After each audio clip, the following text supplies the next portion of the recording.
अपने साथ वापस ले जाकर जिंग चिक्की को पानी में गिरा देता है। चिक्की उससे पूछती है कि तुमने मुझे पानी में क्यों डाला है।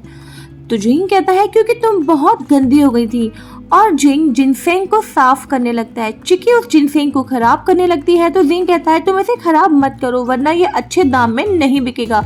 तो चिक्की कहती है कि तुम इसको बेचने की बात कर रहे थे। तो जिंग उससे पूछता है तो तुम क्या समझ रही थी मैं क्या बेचता हूँ। तो चिक्की कहती है कि मुझे नहीं पता तुम किस बारे में बात कर रहे हो। वो चिक्की को उठाकर उसके पैरों को ब्रश से साफ करने लगता है कि तभी अचानक चिक्की उसकी नाक पर चोंच मार देती है। लेकिन जिंग फिर भी स्माइल करता रहता है और चिक्की से कहता है कि तुम बहुत तेज हो, बहुत अच्छी चोंच मारती हो। तभी चिक्की वहाँ से उड़ जाती है और एक पेड़ पे जाकर बैठकर सोचने लगती है कि कुछ दिनों के लिए मुझे इसके साथ ही रहना होगा, क्योंकि मुझे ऐसा लग रहा है कि इसके साथ रहकर मैं जल्दी ठीक हो रही हूँ और जल्दी ही मेरी स्पिरिचुअल पावर ठीक हो जाएगी। जो चोट मोफैंग ने मुझे दी है वो जल्दी ही भर जाएगी और यहाँ मुझे किसी के पकड़े जाने का भी डर नहीं है। जिंग फिर से चिक्की के लिए खाना या कह सकते हैं कि दवा बनाने लगता है। ऐसा लगता है कि जिंग पहले से ही जानता है कि चिक्की एक इमॉर्टल है। वो चिक्की को खाने के लिए खाना देता है तो चिक्की कहती है कि माना तुम्हारा खाना अच्छा है लेकिन मैं रोज रोज ये नहीं खा सकती, क्या तुम मुझे कभी मीट नहीं खिला सकते। तो जिंग कहता है कि देखो मैं अमीर दिखता हूँ लेकिन मैं हूँ नहीं, मेरे पास तुम्हें मीट खिलाने के लिए पैसे नहीं है। खाना खाने के बाद चिक्की फिर से अपनी स्पिरिचुअल पावर को टेस्ट करने की कोशिश करती है और वो चोंच मारकर एक पत्थर का कलर चेंज करती है। कलर चेंज हो तो जाता है लेकिन बहुत ही कम टाइम के लिए। जिंग जो काफी देर से चिक्की को देख रहा था वो उठता है और कुछ पैसे गिनने लगता है और डिसाइड करता है कि कल मैं तुम्हारे लिए मीट जरूर लेकर आऊंगा। अगली सुबह जब वो मार्केट जाने लगता है तो चिक्की भी उसके साथ जाने की जिद करती है।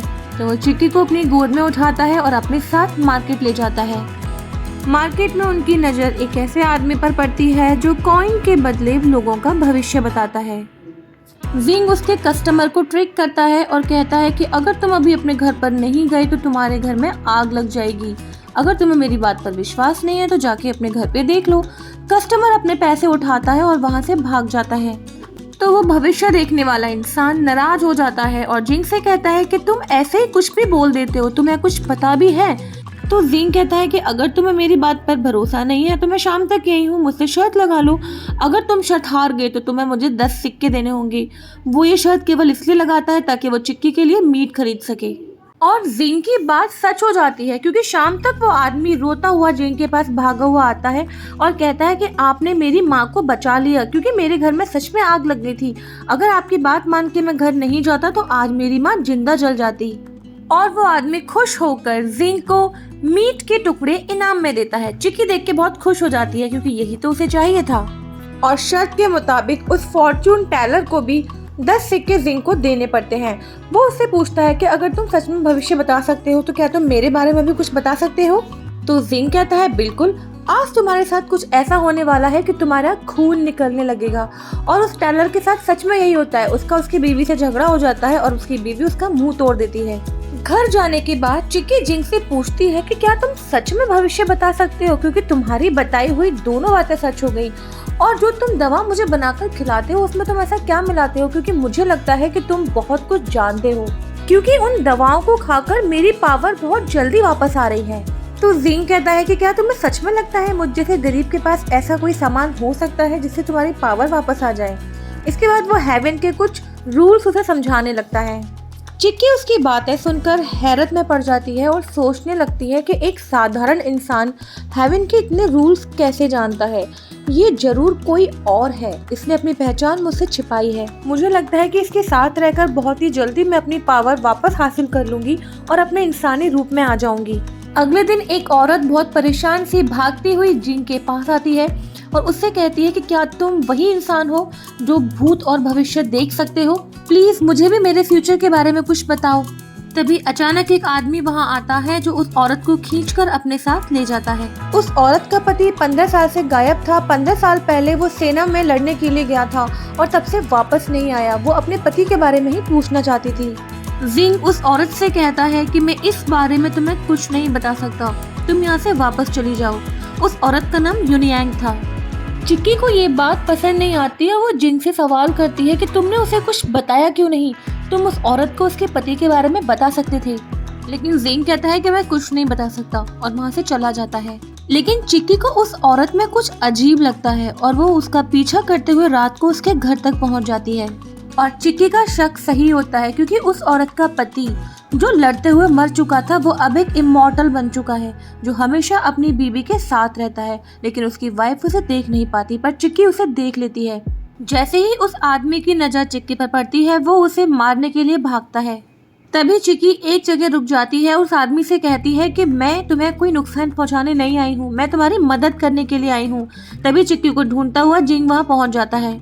जिंग को वहाँ पर देखकर वो आदमी जिंग पर भी अटैक कर देता है, लेकिन चिक्की बीच में आ जाती है और जिंग को बचा लेती है। लेकिन इसके लिए उसे जिंग को धक्का देना पड़ता है।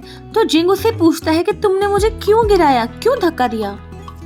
तो चिक्की उससे कहती है कि तुम इंसानों को कुछ दिखाई नहीं देता, तुम किसी काम के नहीं हो, तुम्हें वो इमॉर्टल आदमी दिखाई नहीं दिया जो तुम्हें मारना चाहता था। मुझे लगता है कि वो उस औरत का पति है।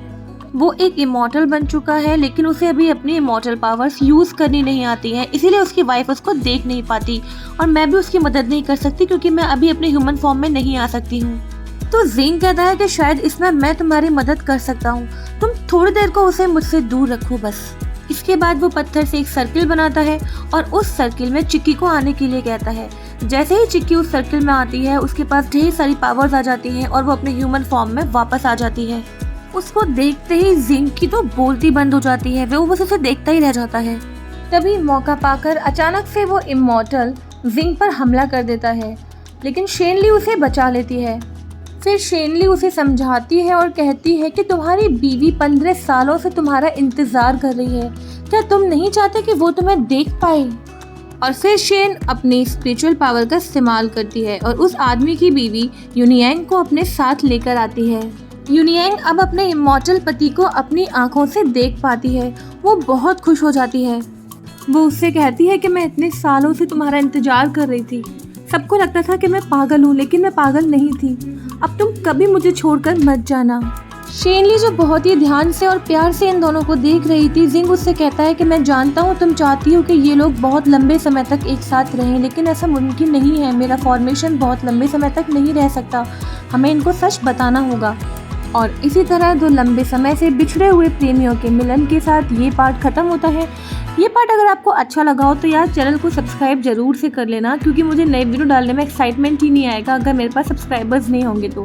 And please don't forget to press the bell icon and like the video, comment on the video. मिलते हैं नेक्स्ट वीडियो में, till then tata bye bye, take care and sayonara.